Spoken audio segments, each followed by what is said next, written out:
وأخرجنا من ظلمات الوهم وأكرمنا بنور الفهم وافتح علينا بمعرفة العلم وسهل أخلاقنا بالحلم واجعلنا ممن يستمعون القول ويتبعون أحسنه. Amma ba'du. Teman-teman semuanya, malam hari ini kita berada di pertemuan yang ke-6 ya, dari pembacaan kitab Fiqhul Aulawiyat atau fikih prioritas, karya seorang ulama dari Irak ya. Eh, kita sudah membahas di pertemuan-pertemuan yang lalu pentingnya mengetahui fikih prioritas agar supaya kita tepat dalam menempatkan sesuatu ya, dalam pelaksanaan hukum ya. Jadi ketika ada beberapa hal, ada beberapa hukum yang harus kita laksanakan, ada beberapa maslahat yang ada di hadapan kita, mana yang harus diambil, dan kemudian ketika ada maslahat dan mafsadah, dan kemudian ketika ada dua mafsadah ya, kita sudah bahas pada kaedahnya pada pertemuan-pertemuan yang lalu. Kita juga sudah bahas soal bagaimana contoh-contoh apa namanya, fikul aulawiyat atau fikih prioritas ini diambil di dalam kisah-kisah Al-Quran. Kemudian kita juga sudah membahas di pertemuan-pertemuan yang lalu bagaimana eh, contoh-contoh bagaimana fikih prioritas itu juga dilakukan oleh Nabi ya. Kita masih menyambung eh, pembahasan soal contoh bagaimana Nabi menerapkan fikul aulawiyat ya. Sebelum nanti eh, pada pembahasan selanjutnya kita akan membahas juga contoh bagaimana para khulafaur rasyidun itu juga mendalam menerapkan fikul aulawiyat. Kita buka di halaman 179 ya. Yaitu al-matlabul khamis, aulawiyatu taghyiril munkari 'indal istita'ah. Jadi salah satu prioritas yang dulu dilakukan oleh Nabi juga adalah beliau menghilangkan kemungkaran saat eh, apa namanya, saat kemampuan itu sudah datang ya. Saat sudah mampu, maksudnya ketika sudah mampu. Ketika belum mampu ya ditahan dulu. Prioritas mana kemungkaran-kemungkaran yang bisa dihilangkan, yang belum ya ditunda dulu. Di sini dicontohkan yaitu an Ibnu Mas'udin radhiyallahu anhu qala dakhalan Nabi sallallahu alaihi wasallam Makkah yaumal fathi wa hawalal baiti situna wa salasumiyati nasabin. Jadi dulu itu Nabi ketika Fathu Makkah, itu di Mekah itu di Ka'bah itu ada 360 berhala. Nah, gitu. Ada 360 berhala dan itu sebetulnya sudah lama berhala-berhala itu ada di sekitar Ka'bah. Gitu.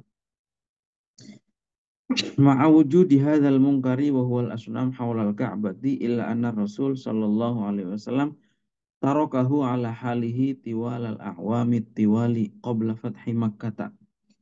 Jadi meskipun berhala-berhala itu sudah dipasang oleh orang-orang Quraisy, orang-orang kafir Quraisy pada saat itu di sekitar Ka'bah, tapi Rasulullah tetap membiarkan berhala-berhala itu tetap ada di Ka'bah selama bertahun-tahun sebelum Fathu Makkah, sebelum penaklukan kota Makkah.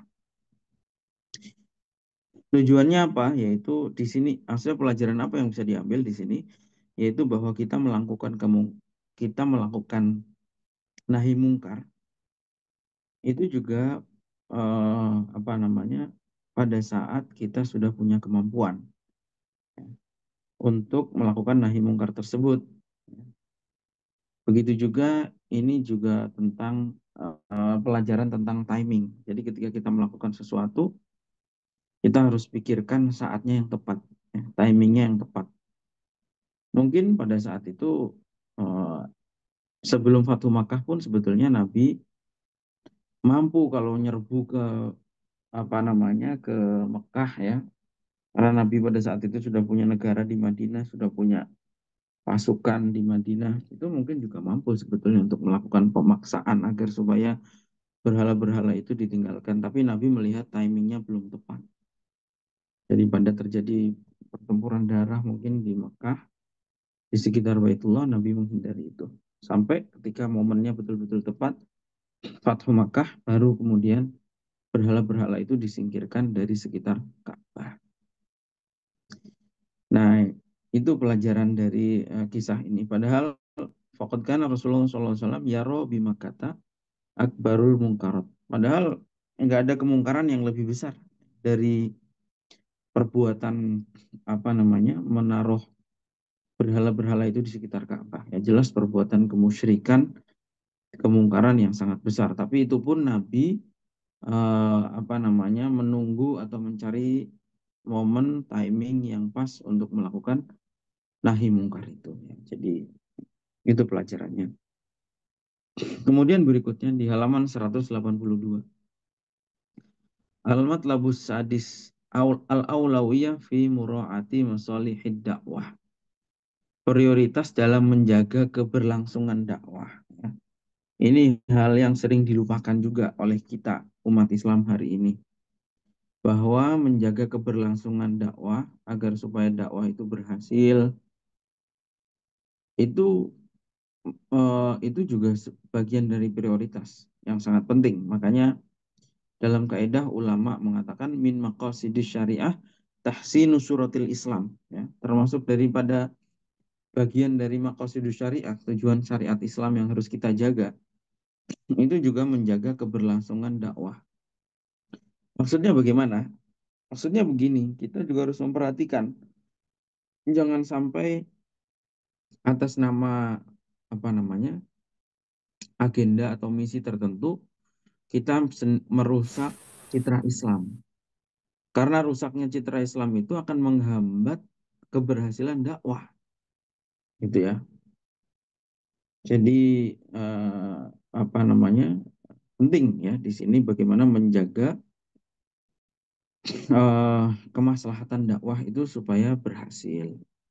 Bagaimana mau dakwah mau berhasil kalau misalnya image-nya sudah rusak duluan. Wah, Islam itu agama yang identik dengan kekerasan misalnya atau dengan permusuhan misalnya, nauzubillah ya misalnya ada image seperti itu kan nggak baik untuk dakwah. Nah, ini juga penting ya semua setiap hal lah.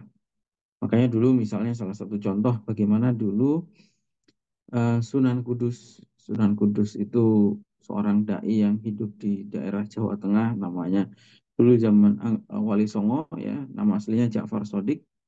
Beliau karena ingin menjaga kemaslahatan dakwah seperti ini, beliau memerintahkan apa namanya? Beliau melarang, maksudnya melarang umat Islam untuk berkurban dengan sapi. Kenapa? Karena pada saat itu masih banyak orang masyarakat yang agamanya Hindu dan menghormati sapi. Ketika mereka sudah sakit melihat umat Islam kurban menggunakan sapi, mungkin harapannya kecil mereka masuk Islam. Maka Sunan Kudus nggak mau merusak itu, sehingga kurban itu diganti dengan kerbau. Ya. Itu contoh. Nah, dulu dilakukan juga oleh Nabi. Jadi dulu itu ada orang yang provokator. Di zaman Nabi itu ada orang munafik provokator namanya Abdullah bin Ubay bin Salul.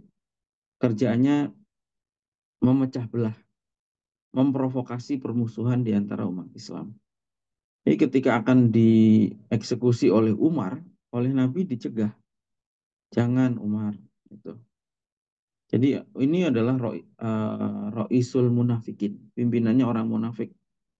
Orang munafik itu lahirnya Islam. Secara lahir dia Muslim, tapi hatinya enggak iman, tidak iman. Nah itu ketika Umar akan mengeksekusi Abdullah bin Ubay bin Salul ini, Nabi mencegah. Tujuannya apa? Untuk menghindari fitnah atau opini bahwa Muhammad membunuh sahabatnya sendiri. Itu kan Muslim. Orang melihat lahirnya memang si Abdullah bin Ubay bin Salul ini Muslim. Dan kalau misalnya dieksekusi oleh Umar pada saat itu orang mengatakan tuh Muhammad, sahabatnya sendiri dibunuh. Nah, gitu ya. Jadi karena menghindari fitnah semacam itu, Nabi mencegah. Padahal dengan membunuh Abdullah bin Ubay bin Salul waktu itu mengeksekusi atau menghukum lah ya, nggak mesti membunuh maksudnya. Dengan menghukum Abdullah bin Ubay bin Salul itu mungkin apa, sudah jelas ada kemaslahatan yang nyata, yaitu apa namanya, menghukum orang yang menjadi sebab atau mengadu domba sesama Muslim. Tapi itu ditinggalkan oleh Rasulullah, dicegah oleh Rasulullah. Demi apa tadi? Yaitu demi agar supaya menghindari fitnah bahwa Muhammad membunuh sahabatnya sendiri. Oke. Berikutnya di halaman 184. Al-Matlabus Sabi'. Yang ketujuh, contoh lagi adalah aulawiyatus sulhi wa tafawud. Nabi itu selalu mendahulukan perdamaian dan kompromi. Ya, ini penting juga ya. Jadi Nabi itu sebisa mungkin memang selalu menghindari peperangan. Ya. Jadi selalu memprioritaskan perdamaian dan juga kompromi. Di sini yang dicontohkan yaitu hadis riwayat Abu Hurairah ketika ada seseorang yang salah satu pimpinan suku Ghatafan, namanya suku Ghatafan yang ada di Madinah. Dulu Ghatafan ini kerjasama atau aliansinya dengan Quraisy. Mereka mau melepas aliansi dengan Quraisy, syaratnya mereka diberi separuh dari kurma Madinah yang berbuah di tahun itu. Oke, kami kata Ghatafan, kami mau menarik aliansi kami dengan Quraisy, syaratnya kami diberi separuh buah kurma, kurma Madinah yang berbuah di tahun ini. Separuhnya buat mereka. Nabi kemudian musyawarah dengan para sahabatnya dan apa namanya, Nabi memutuskan menyetujui untuk memberikan separuh dari hasil kurma Madinah tahun itu untuk orang-orang Ghatafan. Demi apa? Demi agar supaya terjadi perdamaian dan kompromi dengan orang Ghatafan. Gitu. Jadi seperti itu. Jadi diplomasi itu adalah apa, langkah yang prioritas sebetulnya yang dilakukan oleh Nabi ya. Gitu. Kita juga begitu ya. Ini hampir mirip dengan yang terjadi pada saat Suluh Hudaybiyah, yaitu ketika Nabi memilih perjanjian damai, yang penting nggak ada perang, yang penting nggak ada perang. Meskipun pada saat itu poin-poin perjanjiannya mungkin secara lahir merugikan umat Islam. Dan yang diuntungkan dari poin-poin perjanjian itu adalah orang-orang kafir Quraisy. Tapi Nabi menyetujui. Yang penting yang dalam dalam pertimbangan Nabi, yang penting jangan terjadi perang. Karena kalau kalau dalam keadaan damai, maka Islam bisa didialogkan, disampaikan, didakwahkan dengan bebas tanpa ada hambatan. Jadi seperti itu. Ini dalam kondisi-kondisi di mana memang bisa dilakukan kompromi atau perjanjian damai. Meskipun di saat-saat yang lain Nabi juga melakukan peperangan tadi. Karena seperti kita dulu juga zaman kemerdekaan, ada tokoh-tokoh yang berunding seperti Bung Karno dengan Belanda, tapi juga ada yang gerilya. Dua-duanya harus jalan. Yang perang juga ada ya. Dulu Panglima Sudirman itu gerilya, tetap perang melawan Belanda. Tapi Bung Karno melakukan perang. Jadi dua dua hal ini beriringan. Karena kalau perjanjian damai saja nggak punya kekuatan apa-apa, ya nggak akan dianggap juga, nggak akan dihormati. Nggak punya senjata, kamu nggak punya senjata, minta untuk berunding, ya mereka juga nggak mau. Dikalahkan saja sudah, kalau nggak punya. Karena itu dua hal ini penting berjalan bersamaan. Tuh. Tapi sebisa mungkin ya senjata itu tidak sampai dipakai gitu. Dimanapun negara-negara yang lain seperti kita di Indonesia, kita ini nggak dalam keadaan perang, tapi juga melengkapi persenjataan. Kenapa? Kalau nggak ada persenjataan, ya mungkin negara kita juga nggak akan menghormat, tidak akan dihormati. Mungkin negara-negara lain akan menginjak-injak seenaknya, karena mentang-mentang negara yang nggak punya senjata itu misalnya negara yang lemah. Gitu. Nah, seperti itu. Nah, jadi beriringan lah sesuai dengan kebutuhan. Tetapi selama jalan damai, jalan diplomasi itu bisa dilakukan, dalam sejarahnya Nabi selalu memilih memprioritaskan itu. Kalau sudah mentok, pintu emergensinya, pintu darurat, itu baru dilakukan perang. Tapi selama masih bisa dilakukan, masih bisa diplomasi, masih bisa kompromi, perjanjian damai, dulu ya tafawud, itu pasti langkah itu yang akan diambil oleh Nabi itu. Oke, berikutnya sekarang kita selesai membahas soal contoh-contoh bagaimana fikih prioritas itu diterapkan oleh Nabi. Sekarang kita akan membahas bagaimana fikih prioritas itu diterapkan di masanya Khulafaur Rasyidin. Ya. Kita buka di halaman 191. Al-Matlabul Awal. Aulawiyatus sabat indal fitani wasyadaid. Prioritas untuk tetap apa namanya, untuk kuat ya, bersikap kuat pada saat menghadapi ujian dan masa-masa yang genting.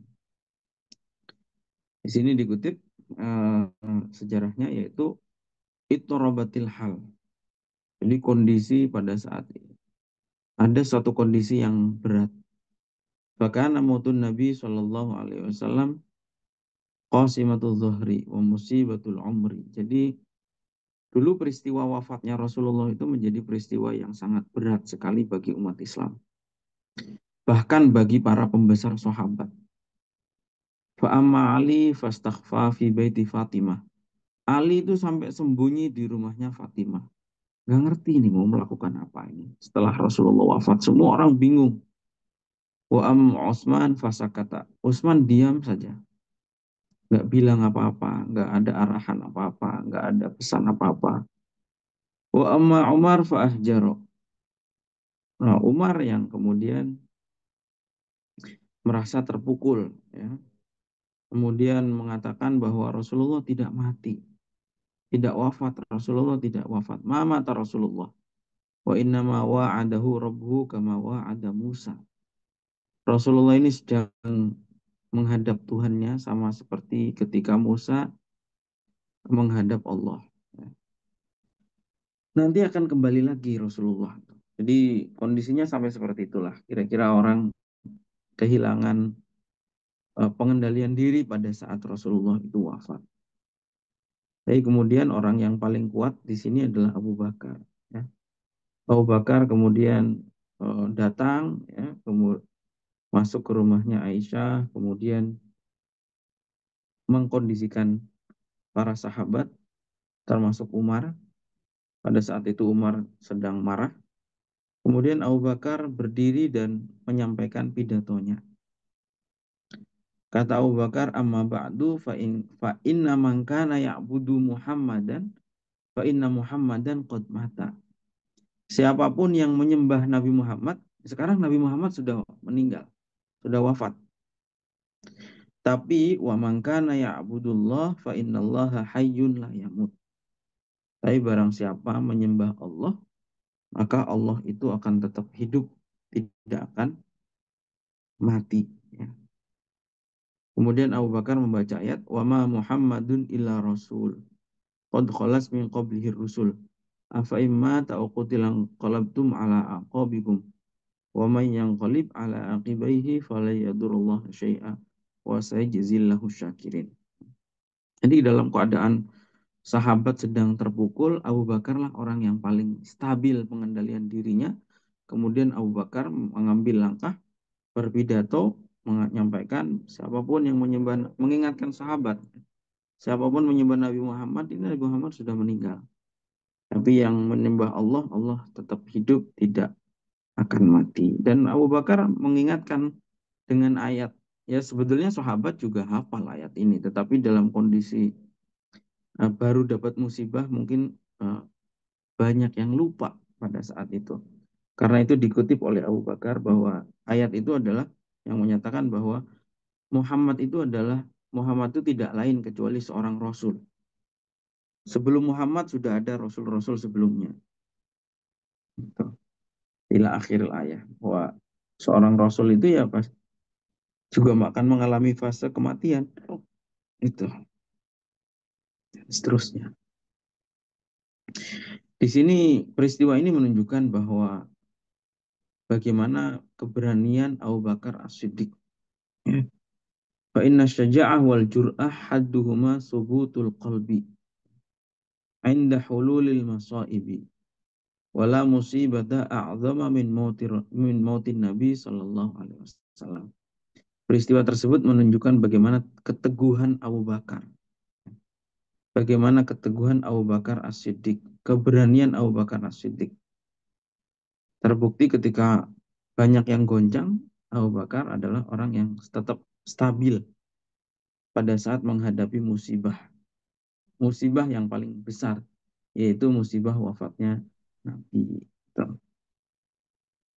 Jadi di sini bisa kita lihat bahwa dalam keadaan masa-masa kritis, masa-masa yang berat, ibadah yang prioritas itu adalah pengendalian diri. Ya. Keteguhan dan pengendalian diri. Jangan sampai kehilangan kendali. Ya. Dalam hadis yang lain juga dikatakan afdolul ibadah intidorul faraj. Ya. Ibadah yang terbaik adalah bersabar pada saat terjadinya musibah. Jadi seperti itu. Nah, ini yang dicontohkan oleh Abu Bakar. Berikutnya di halaman 194. Aulawiyatut ta'ah wal ittiba. Yaitu prioritas untuk ittiba, ketaatan dan prioritas untuk taat dan juga mengikuti apa yang sudah menjadi titahnya Rasulullah. Itu. An Aisyah radhiyallahu anha qalat, "Indama qubida Rasulullah sallallahu alaihi wasallam, irtaddatil arabu qatibatan wa asyrabatin nifaq." Jadi ketika Rasulullah wafat itu terjadi masa-masa yang berat. Salah satunya adalah karena banyak kemudian orang yang murtad. Itu jadi Abu Bakar menghadapi masa yang cukup sulit sebetulnya karena Abu Bakar sebagai pemimpin yang baru setelah wafatnya Rasulullah, beliau harus menghadapi orang-orang yang murtad dan menolak membayar zakat pada saat itu. Ya biasalah kena ada apa namanya turbulensi sosial seperti itu, turbulensi politik, turbulensi sosial karena ditinggal wafat oleh Rasulullah. Tapi ada satu pesannya Nabi yaitu agar Usamah itu berangkat bertempur dan Abu Bakar apa namanya memilih untuk merealisasikan itu. Jadi meskipun kondisi di dalam negeri Madinah pada saat itu sedang tidak stabil, tapi karena sebelum wafat Rasulullah sempat meninggalkan perintah untuk mengirimkan Usamah, ya, pasukannya Usamah, Abu Bakar tetap mengirimkan pasukan tersebut. Gitu. Nah ini prioritas untuk mendahulukan perintah. Gitu. Abu Bakar tidak merevisi ya, perintahnya Rasulullah itu. Meskipun keadaannya waktu itu di Madinah sendiri sangat berat. Begitu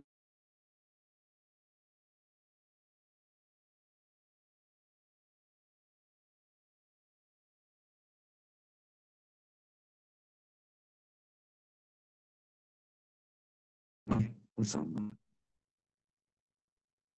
Ya, begitu seperti itu. Ini jadi ketika ada petunjuk, ya laksanakan petunjuk itu. Ketika ada nas seperti ini, ya.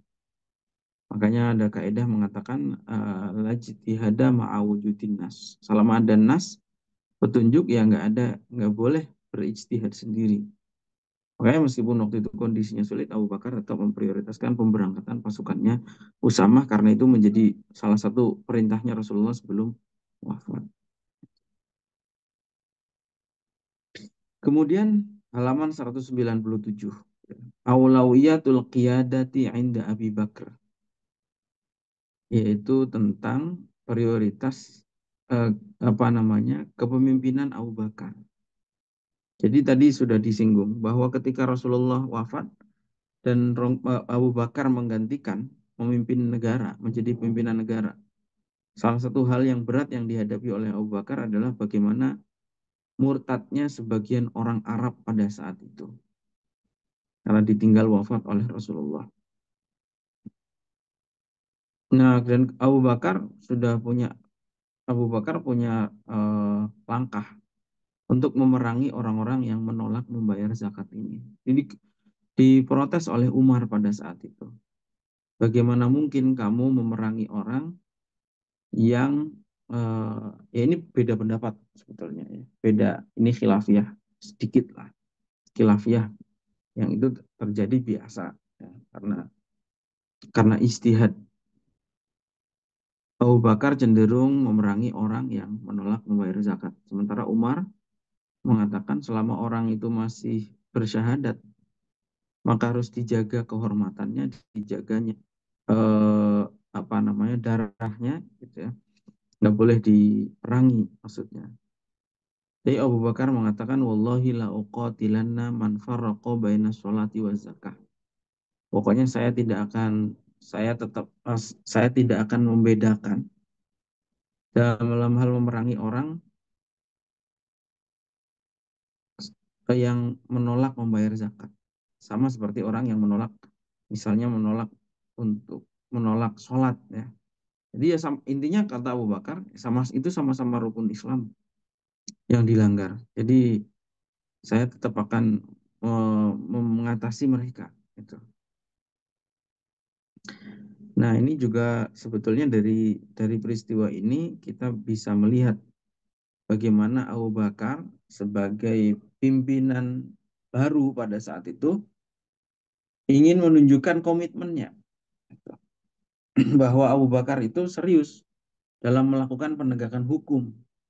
Makanya ketika Abu Bakar memerintah, langkah pertama itu kan langkah pertama ini memang penting dan biasanya orang-orang ketika menjadi orang apa namanya biasanya para pimpinan-pimpinan itu ketika pertama kali memimpin akan cenderung mengambil langkah-langkah awal yang seperti ini. Ya, tujuannya untuk menunjukkan bahwa apa namanya eh, yang bersangkutan adalah pimpinannya dan waktu itu Abu Bakar mengambil langkah putusan pertamanya adalah ini, yaitu memerangi orang yang membangkang membayar zakat. Ya. Jadi eh, supaya orang tahu pimpinannya sekarang adalah Abu Bakar dan Abu Bakar mampu mengambil langkah itu. Ini juga tentang komitmen. Kalau setelah Rasulullah wafat orang meremehkan membayar zakat nanti akan keterusan orang akan meremehkan hukum-hukum yang lain. Ya gitu. Hukum itu kan kalau nggak diterapkan ya akhirnya diremehkan. Kalau nggak ada perintah, misalnya perintah melakukan sesuatu, tapi ketika ditinggal tidak ada sanksinya, ya, maka orang akan meremehkan. Buat apa? Nggak ada hukumannya aja kok. Makanya Abu Bakar ingin menunjukkan komitmen itu. Oke, ini kita bisa lihat ya, bagaimana prioritasnya. Biasanya pimpinan kayak sekarang ini, misalnya Prabowo baru jadi presiden, Prabowo pasti akan cenderung ingin menunjukkan powernya. Makanya langsung, ya, misalnya menteri-menteri yang bermasalah akan saya copot, misalnya kayak gitu. Atau untuk menunjukkan powernya, menteri-menteri harus mengganti mobilnya dengan mobil dalam negeri misalnya. Pasti akan ada pimpinan-pimpinan yang orang ketika baru memimpin pasti akan ada langkah-langkah seperti itu untuk menunjukkan apa namanya kekuasaannya. Abu Bakar dulu juga begitu, menunjukkan komitmennya kepada penegakan hukum. Ya, seperti itu. Kemudian berikutnya, Al-Matlabul Khomis di halaman 201. Istikhlafus Siddiq li Umar Al-Faruq radhiyallahu anhu. Bagaimana Abu Bakar As-Siddiq ya, itu menunjuk penggantinya sebagai kepala negara pada saat itu menunjuk Umar menjadi penggantinya. Jadi di sini diterangkan ya, bahwa Abu Bakar itu menyampaikan eh, bahwa dia tidak, sebentar, bahwa dia ini kan akan mengalami kematian.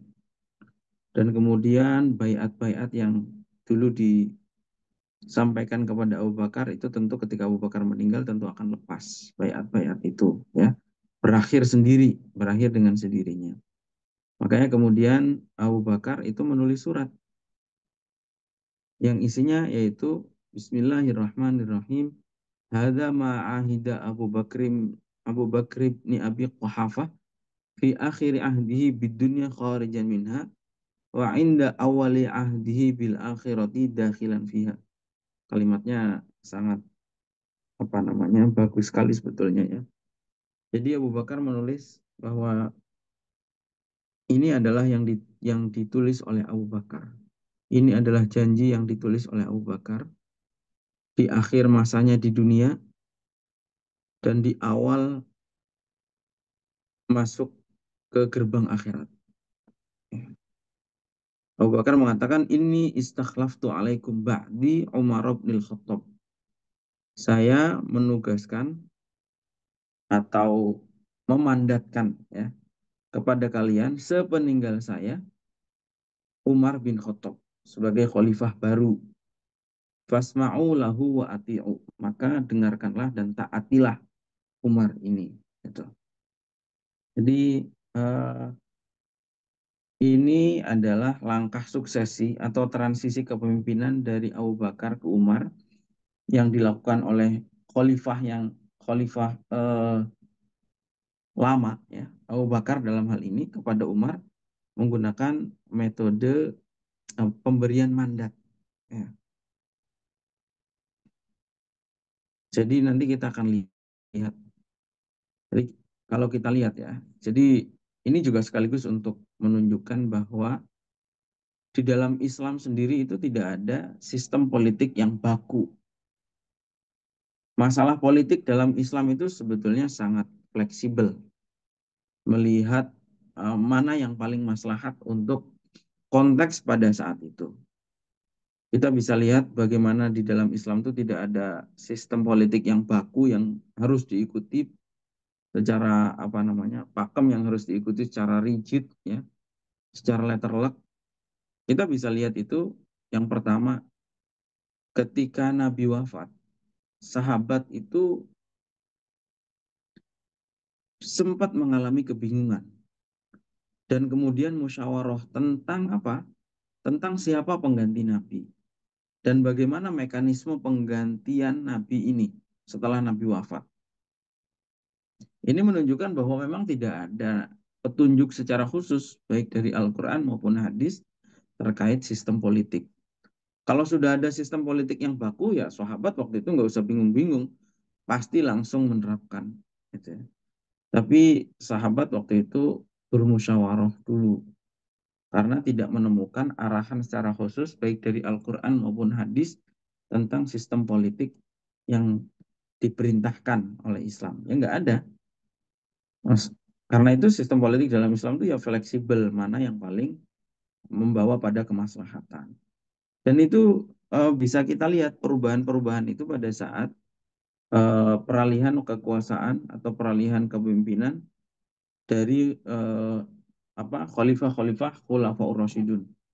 Jadi masa yang masa yang paling bisa dicontoh itu kan masa Khulafaur Rasyidun karena itu adalah era yang dijamin oleh Nabi sebagai era yang terbaik ya. Nah, kalau kita lihat era Khulafaur Rasyidun sendiri itu berubah. Sistem peralihan kepemimpinan itu berubah-ubah. Misalnya pada saat Nabi wafat, Abu Bakar ditunjuk melalui baiat ya. Baiat yang diinisiasi oleh para pembesar-pembesar sahabat membaiat Abu Bakar sebagai penggantinya Rasulullah. Tapi kemudian peralihan dari Abu Bakar kepada Umar itu dilakukan pada saat Abu Bakar masih hidup menggunakan pemberian mandat. Abu Bakar langsung sebagai yang berkuasa pada saat itu langsung menunjuk Umar sebagai penggantinya. Saya umumkan pengganti saya adalah Umar. Itu yang dilakukan oleh Abu Bakar. Nah, itu yang dilakukan oleh Abu Bakar ke Umar. Nah, dari Umar ke Utsman itu juga beda lagi. Umar mengumpulkan pembesar sahabat, kemudian eh, apa namanya? Kalau sekarang semacam DPR lah atau MPR. Kalau dalam istilahnya ulama dulu menyebutnya ahlul halli wal aqdi, memerintahkan 10 orang sahabat. Umar itu memilih 10 orang sahabat pilihan, kemudian disuruh bermusyawarah siapa pengganti Umar. Gitu. Siapa penggantinya Umar sendiri. Ya.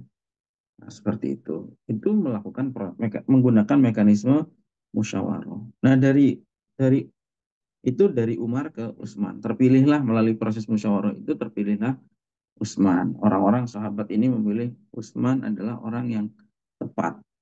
Nah, dari Utsman ke Ali itu mekanismenya juga beda lagi. Itu menunjukkan bahwa memang tidak ada sistem politik yang baku dalam Islam. Makanya kita ini ada negara-negara Islam hari ini yang menggunakan sistem kerajaan ya seperti Arab Saudi itu kerajaan, kemudian Brunei itu kerajaan ya. Kemudian Yordania itu kerajaan. Ada yang menggunakan sistem imarat seperti apa namanya Uni Emirat Arab ya. Ada yang menggunakan sistem imamah seperti Iran. Ada yang menggunakan republik seperti Mesir dan umumnya negara-negara seperti Irak ya, Suriah, kemudian negara-negara yang lain itu bentuknya republik. Ada yang republik Islam seperti Pakistan, Afghanistan ya. Intinya adalah sejauh mana sistem politik itu membawa kemaslahatan gitu, bagi rakyat. Sangat fleksibel. Jadi jangan terpengaruh orang-orang HTI. Ya. Orang-orang HTI mengatakan sistem politik dalam Islam itu hanya khilafah. Ya itu salah. Ya. Nggak ada. Kosakat nggak ada perintah pendirian khilafah itu nggak ada. Dan khilafah itu ya sistem politik biasa yang pernah ada dalam sejarah. Ya. Dalam banyak hal sangat apa namanya? Dalam banyak aspek apa yang disampaikan oleh orang-orang HTI itu ya keliru. Gitu. Bahkan kosakata khilafah itu saja, jangankan perintahnya, kosakata khilafah saja di Al-Quran itu sebetulnya tidak ada. Yang ada adalah khalifah dan kholaif. Khalifah itu merujuk pada tugas manusia sebagai individu, sebagai khalifah di muka bumi. Kemudian kholaif itu merujuk pada generasi. Tapi nggak ada kata-kata yang merujuk pada sistem politik. Khalifah itu kan, khilafah itu kan sistem pengganti. Pemimpinnya disebut khalifah. Nah, makanya Abu Bakar itu disebut khalifah. Kenapa? Karena Abu Bakar adalah khalifatul Rasulillah, penggantinya Rasulullah. Tuh. Itu sistem yang baru gitu. Baru ada setelah wafatnya Rasulullah sebagai bagian dari ijtihad umat Islam pada saat itu dengan sistem Khulafaur Rasyidun itu ya. Atau khilafah era apa namanya? Abu Bakar, Umar, Utsman, Ali.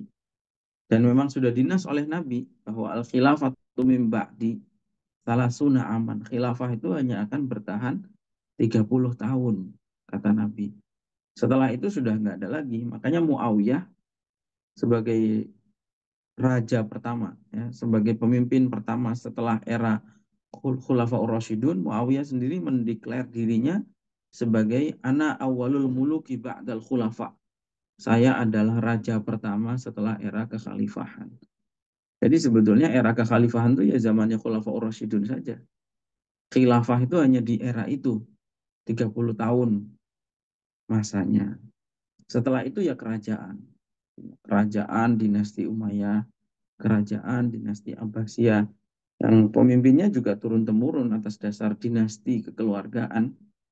Muawiyah memimpin, meninggal digantikan oleh anaknya Yazid bin Muawiyah. Yazid meninggal, seterusnya ada khalifah-khalifah yang lain atau raja-raja yang lain ya. Abdul Malik bin Marwan, kemudian yang lain-lain. Nah, ini sistem politik yang dilakukan oleh Abu Bakar, Umar itu juga adalah sistem yang tidak dilakukan oleh Rasulullah, karena tadi ya, dalam hal politik itu kembali kepada ijtihad pemimpin yang yang melihat mana yang paling maslahat.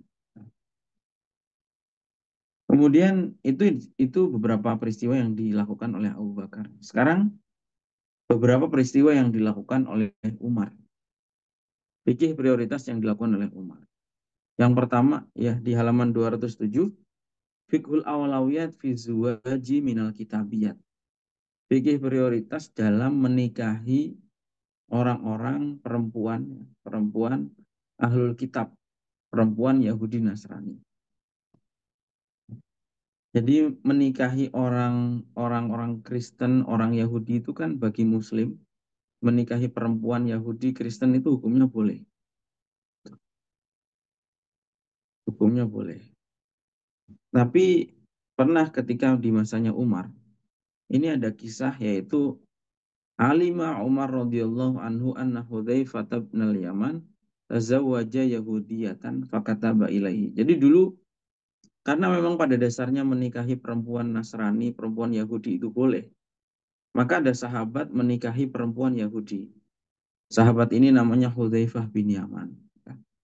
Kemudian ketika Umar mendengar Hudzaifah ini, padahal Hudzaifah itu pejabatnya Umar, menikahi perempuan Yahudi, Umar kemudian menulis surat kepada Hudzaifah agar dilepas. Perempuan Yahudi ini udah dilepas saja. Ya, jangan dipertahankan sebagai istri maksudnya. Hudzaifah tanya, apakah sekarang menikahi orang perempuan Yahudi itu hukumnya haram? Kemudian bilang, saya nggak bilang haram, kata Umar, tapi saya mempertimbangkan banyak hal, konsekuensi dari menikahi perempuan Yahudi maupun Nasrani itu. Jadi kalau soal hukumnya, menikahi perempuan Yahudi Nasrani itu tetap halal. Karena memang nas Al-Qur'annya mengatakan demikian. Tapi Umar sebagai pemimpin, sebagai pemerintah, itu membuat kebijakan larangan menikah itu. Jadi secara hukum Islam menikahi laki Muslim menikahi perempuan Yahudi Nasrani itu boleh. Tapi pada saat itu di masa itu Umar membuat kebijakan agar supaya Muslim tidak menikahi perempuan Yahudi Nasrani. Kenapa? Karena Umar dengan ijtihadnya pada saat itu melihat eh, pernikahan Muslim dengan orang Yahudi Nasrani itu membawa banyak mafsadah.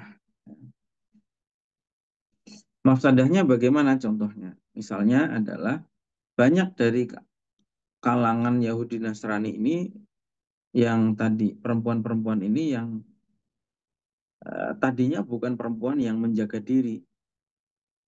Akhirnya nggak jelas nasabnya.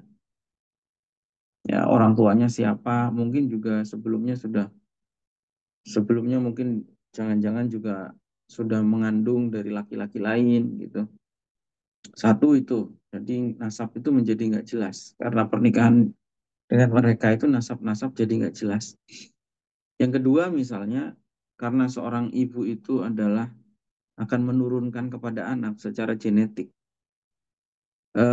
maka ketika ibunya itu Yahudi Nasrani misalnya dan dia tidak berpegang pada akhlak Islam itu akan menurun kepada anaknya. Jadi tidak baik. Itu. Sisi lain anak itu harus menyusu kepada perempuan yang nggak terikat dengan hukum Islam, ya namanya orang Yahudi Nasrani, mungkin dia mau minum minuman, mau apa kan, nggak terikat dengan hukum syariat, namanya juga bukan Muslim. Ya. Ini menimbulkan mafsadah. Kemudian di sisi lain waktu itu muslimah sudah banyak, perempuan yang muslimah itu juga banyak, jadi prioritaskan menikahi muslimah dulu gitu. Nah seperti itu. Yang lain-lain juga ada mafsadah-mafsadah yang lain, misalnya Hudzaifah itu kan pejabat, pejabat eh, mungkin gubernur pada saat itu, sehingga ketika punya istri seorang yang Yahudi, itu bisa jadi rahasia-rahasia pemerintahan itu akan keluar. Ya. Karena kan namanya perempuan itu kan, namanya istri itu kan hidup bersama. Ya. Mungkin banyak hal yang sebetulnya rahasia akhirnya jadi terbuka. Dan terbukanya bukan kepada muslimah, tapi kepada orang Yahudi. Gitu. Selain itu, pada masa itu terlihat juga bahwa perempuan-perempuan Yahudi Nasrani ini setelah dinikahi oleh laki-laki Muslim, ternyata juga mereka masih tetap di agama mereka. Itu kenapa kemudian akhirnya Umar mengambil kebijakan, sudah, meskipun pada dasarnya hukumnya boleh, tapi Umar mempunyai kebijakan larangan menikahi perempuan Yahudi dan Nasrani. Diprioritaskan menikahi perempuan muslimah. Begitu ya. Ini kebijakan yang diambil oleh Umar. Kemudian berikutnya, halaman 211. Waqfu iqamatil hududi amal maja'at.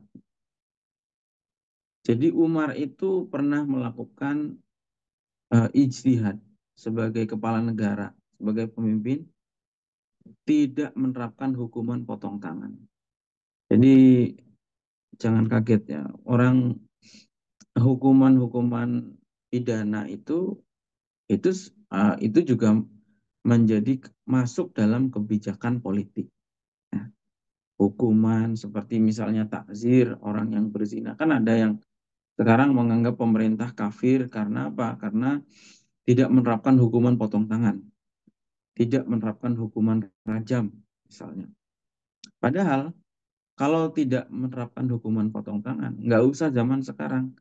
Zamannya Umar pun, Umar sudah pernah menerapkan aturan itu. Tidak melakukan hukuman potong tangan. Tidak melakukan had terhadap orang yang murtad juga begitu.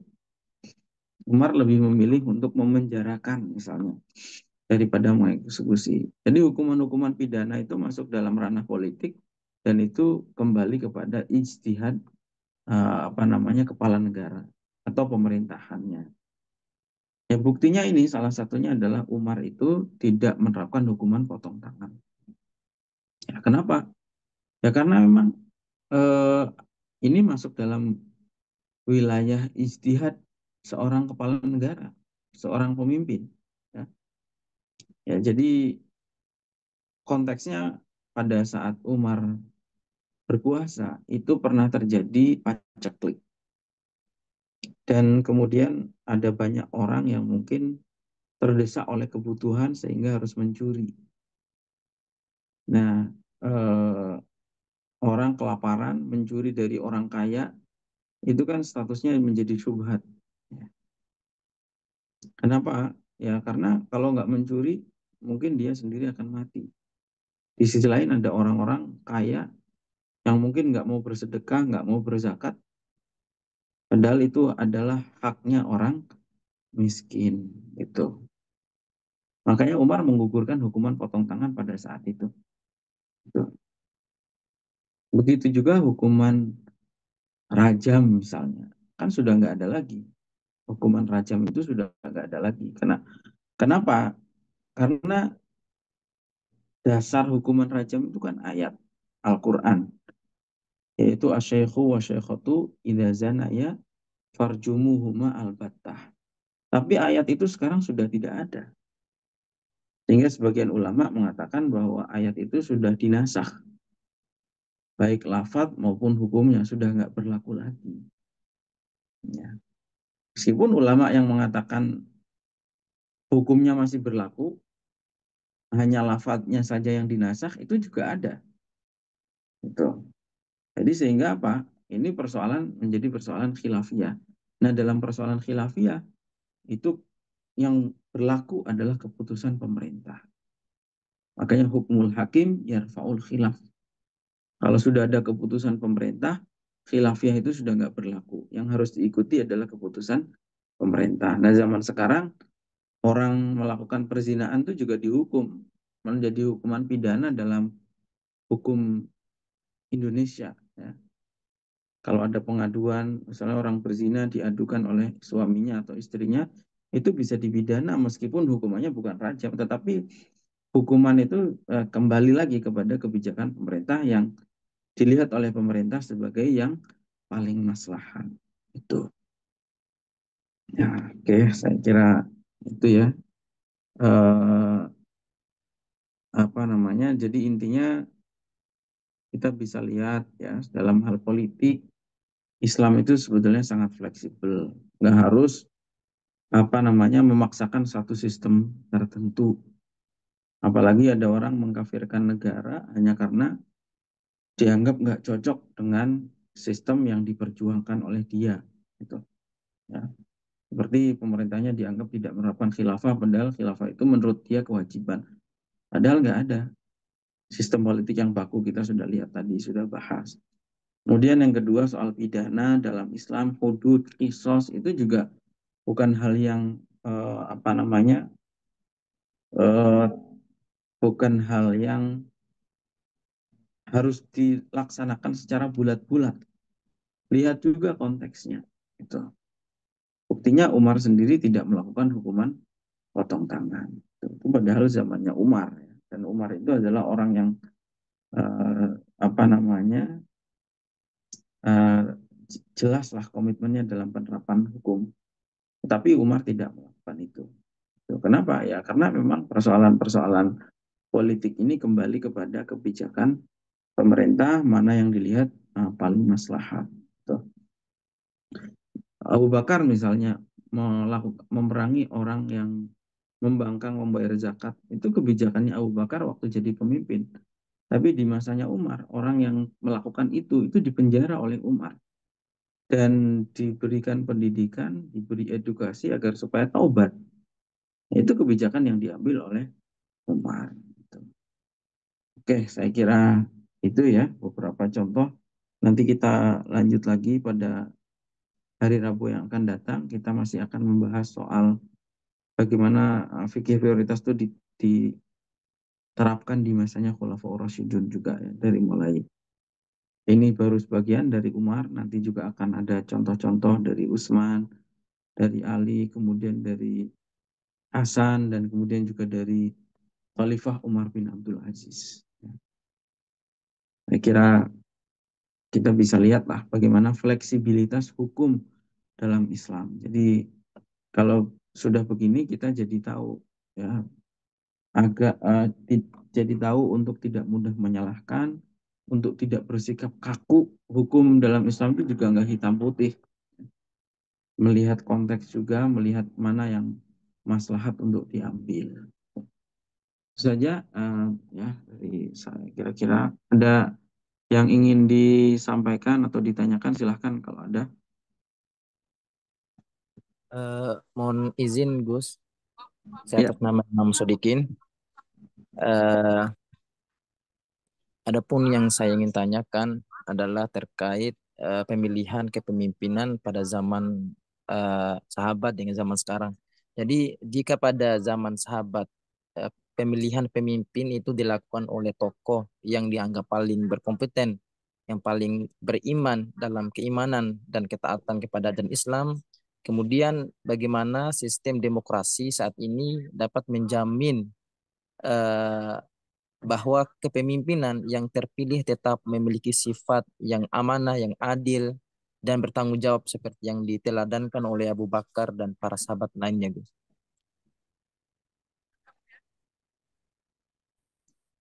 Oke. Nah, jadi begini, kita tadi sudah singgung ya masalah masalah sistem pemilihan pemimpin itu ternyata dari Abu Bakar, kemudian Abu Bakar ke Umar, proses terpilihnya Abu Bakar, kemudian dari Abu Bakar ke Umar, dari Umar ke Utsman, dari Utsman ke Ali itu ternyata beda-beda. Yang tadi ditanyakan itu adalah itu terjadi pada masanya Umar. Umar memilih 10 orang untuk bermusyawarah memilih pengganti beliau. Itu di eranya Umar. Abu Bakar nggak melakukan itu. Abu Bakar melakukan istikhlaf. Tadi itu, Abu Bakar memberikan mandat langsung tanpa musyawarah, langsung menunjuk pengganti saya adalah Umar. Nah, begitu. Kemudian dari Umar ke Utsman itu yang menggunakan proses musyawarah tadi. Dari situ kita bisa lihat bahwa uh, pemimpin itu atau apa namanya proses mekanisme pada saat itu ya melihat mana yang paling maslahat tadi itu. Abu Bakar misalnya kenapa menunjuk Umar ya karena memang Abu Bakar yakin bahwa Umar adalah yang terbaik yang ada pada saat itu. Dan kemudian untuk menjaga potensi perpecahan daripada nanti Abu Bakar meninggal itu kemudian umat Islam jadi pecah tanpa ada kejelasan siapa pemimpin yang baru, maka Abu Bakar langsung aja menunjuk Umar. Tapi ketika kondisi masyarakatnya sudah lebih stabil, lebih dewasa, Umar nggak mau menunjuk langsung penggantinya, tapi Umar apa namanya menyerahkan itu pada mekanisme musyawarah. Nah, sekarang bagaimana dengan demokrasi yang sekarang ada dan diterapkan di negara kita? Demokrasi itu sistem yang belum ada di masanya Nabi, sama seperti sistem-sistem yang dilakukan oleh Khulafaur Rasyidun tadi juga nggak ada, semuanya di masa Nabi juga nggak ada. Menunjuk pemimpin seperti yang dilakukan oleh Abu Bakar kepada Umar itu juga bukan tidak pernah dilakukan oleh Nabi. Abu Bakar sendiri yang melakukan inisiatif itu. Nabi wafat nggak menunjuk siapa penggantinya. Nah, gitu. Tapi Abu Bakar menunjuk pengganti. Nah, demokrasi juga sama. Demokrasi itu tidak ada di masanya Nabi, sama seperti sistem-sistem yang ada tadi itu. Dan demokrasi itu adalah demokrasi itu juga bukan sistem yang sempurna. Banyak kekurangan-kekurangannya tentu saja. Salah satunya tuh misalnya begini. Bagaimana mungkin dalam satu sistem politik suaranya dosen, misalnya guru besar yang punya ilmu suaranya, kemudian nilainya sama dengan suaranya preman. Jadi preman milih nyoblos Prabowo satu sama ulama misalnya nyoblos siapa kemarin Ganjar misalnya satu itu nilainya sama di mata demokrasi. Itu juga apa namanya nggak tepat sebetulnya ya. Tetapi demokrasi itu adalah jalan tengah. Jalan tengah yang paling maslahat untuk kondisi kita di Indonesia pada saat ini. Kita sudah mengalami sistem yang macam-macam. Daripada misalnya ter, apa namanya kudeta berdarah. Itu jelas bukan hal yang apa namanya maslahat. Kemudian misalnya diktator itu juga bukan sistem yang maslahat. Otoritarianisme juga bukan yang maslahat. Jadi demokrasi ini jalan tengah yang ya kebetulan di dalam Islam sendiri punya akar, yaitu akar musyawarah. Kan sebetulnya orang secara tidak langsung orang memilih itu kan voting itu kan sama seperti musyawarah. Secara tidak langsung ya. Kita juga sebetulnya di Indonesia ini mengalami beberapa perubahan. Dulu pemilihan presiden itu tidak dilakukan secara langsung. Masyarakat memilih apa namanya anggota dewan ya DPR, MPR, lalu DPR, MPR yang akan menunjuk presiden. Dulu kan begitu, pernah terjadi era seperti itu. Zamannya Gus Dur jadi presiden misalnya, itu yang milih bukan rakyat, tapi yang milih adalah anggota DPR. Intinya soal politik ini sebetulnya fleksibel tadi itu.